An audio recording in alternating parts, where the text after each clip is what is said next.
శ్రీ లలిత పరమేశ్వరి చక్రపురం ఛానల్కి స్వాగతం సుస్వాగతం. ఇది భగవద్గీత. పూర్వ అభ్యాసేన తేన ఆయేవ హ్రియతే హి అవసః అపి సహ జిజ్ఞాసుః అపి యోగస్య శబ్ద బ్రహ్మ అతివర్తతే. అర్జున, పూర్వజన్మలో సాధనను ఎక్కడ విడిచిపెట్టాడో అక్కడ నుండి సాధన పూర్తగుడికి తిరిగి మళ్ళీ సాధన చేస్తాడు. అర్జున, ఆ సాధకుడు ఆ జన్మలో ప్రయత్నం లేకనే పూర్వజకృత వలన్ని సాధన కర్మయందు ఆత్మతత్వానందు ఆకర్షింపబడతాడు. ఇలా ఆకర్షింపబడిన జిజ్ఞాసువు వేదాల్లో చెప్పబడినట్లు కర్మకాండలోని సాధనను కూడా అతిక్రమించి ఆత్మతత్వాన్ని ధ్యేయంగా తలుచుతూ జ్ఞాన సాధన కర్మను ఆచరిస్తాడు అర్జున అని భగవానుడు ఇంకా ఏమంటున్నాడంటే, ప్రయత్నాత్ యతమానః తు యోగి సంశుద్ధ కిల్బషః అనేక జన్మ సంసిద్ధః తతః యాతి పరాం గతిం.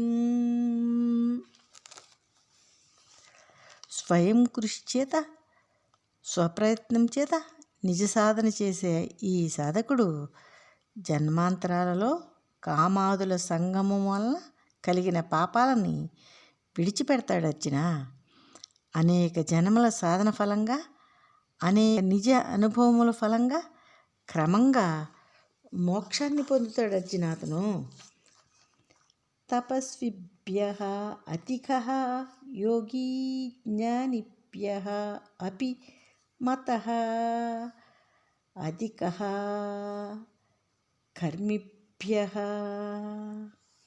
చ అధికః యోగి తస్మాత్ యోగి భవ అర్జున.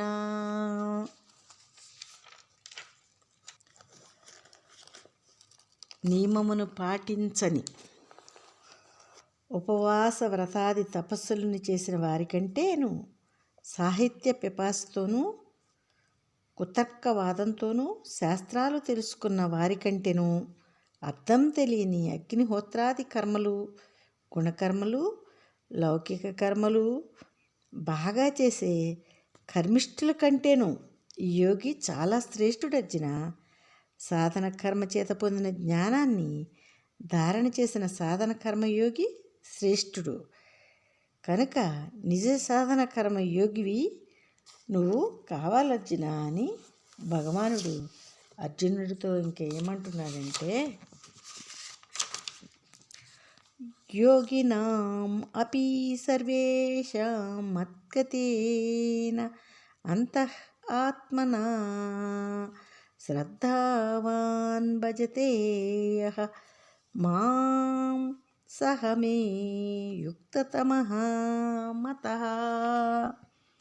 సాంఖ్య కర్మ జ్ఞాన సన్యాస ధ్యాన భక్తి యోగులు అనబడే యోగులు అనబడే వారందరిలోనూ ఈ భిన్న భావాలని విడిచి పైన చెప్పినట్లు ఈ మార్గాల్లోని ఏకైక నిజ సాధన కర్మను ఆచరిస్తూ ఈ మార్గాల అనబడే వాటికన్నిటికీ ఏకైక ధ్యేయమైన నా తత్వాన్ని కోరుటయందు అంతఃకరణం మనసు నుంచి